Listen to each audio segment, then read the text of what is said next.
now, the Republican Senator Richard Burr of North Carolina and the Democratic Senator Bill Nelson of Florida. Each sits on the Senate Intelligence Committee. Sir, it's great to see you. Thank you so much. Thanks, Shepard. Thanks, Shepard. Senator Nelson, let's start with you, I guess. We're told that there's a treasure trove of information, which would suggest to me that we know what this information is, or we wouldn't categorize it as that. Is that fair, or do we not know yet? Well, just think, in the past, whenever we've been able to gather up a laptop or a cell phone or files, that has been extremely, extremely valuable information to us, no matter who it came from.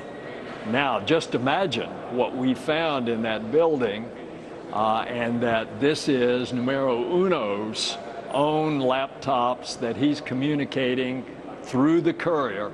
So I think we're going to get a lot of information. Gosh, you know, Senator Burr, I sure hope that's the truth. It would be so nice to be able to go down and take out a lot of people who want to do us harm and other good folks harm. But, you know, this is a house with no internet, no telephone connection.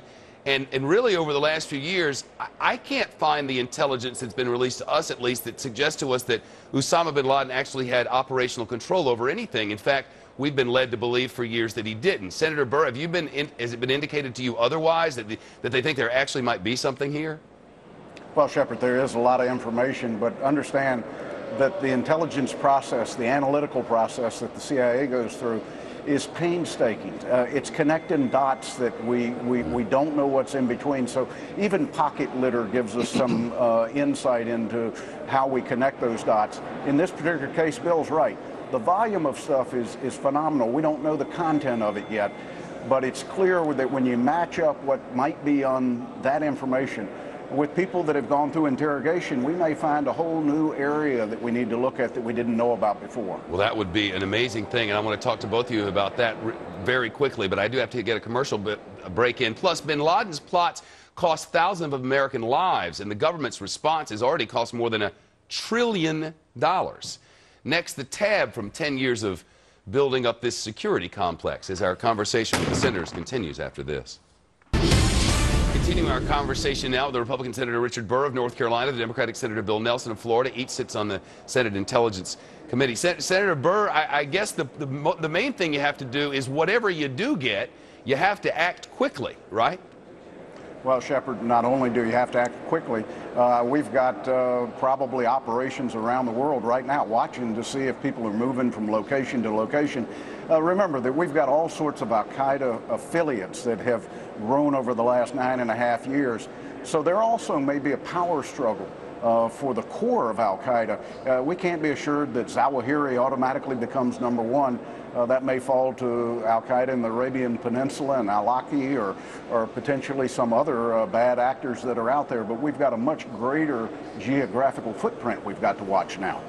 Senator Nelson, this war got started right after the attacks of 9/11, and then we moved on to another war.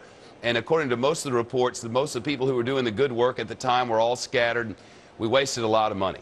Is it your sense that now we'll actually be able to go through with some of our plans to wind some of these operations down? Is the excuse for staying now dead? The short answer is no, but I think the timetable, for example, with Afghanistan will continue as it is, starting in July and winding down about 2014. But let's recognize that still Pakistan is a major concern of ours.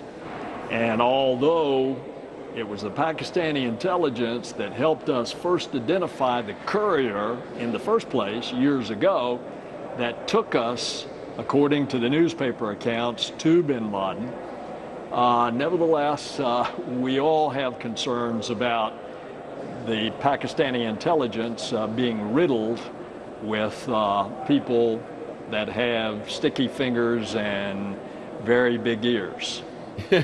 Senator Burr, it almost feels sometimes like with a friend like Pakistan, who really needs an enemy?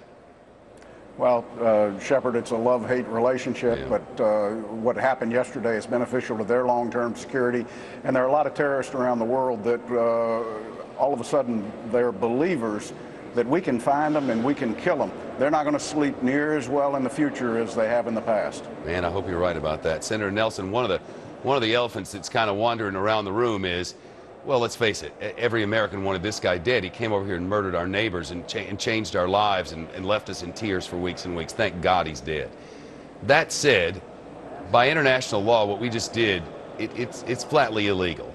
And how do we justify going forward how it is that we're going to carry out our operations?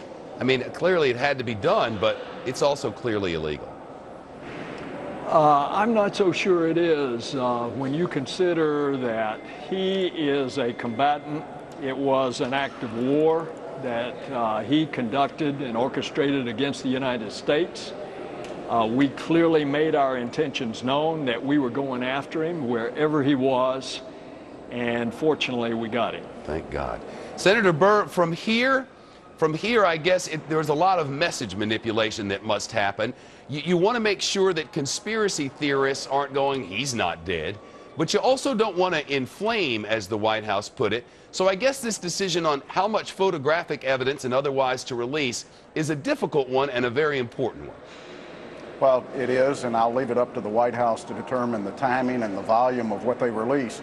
But I think at the end of the day, there will be pictures that are released that show clearly that he's dead, and probably pictures or video that show that we extended to him the religious rights that the Muslims would expect, and that his body was in fact buried at sea, so that we can close the chapter on whether there's going to be a grave site that becomes a martyrdom at some point in the future.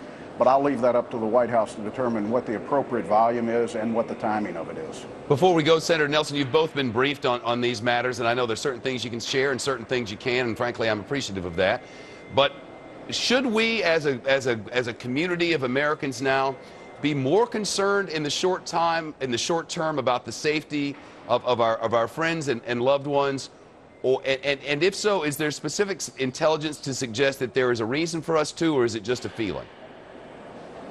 I think it's a feeling. I think the threats to America are constant.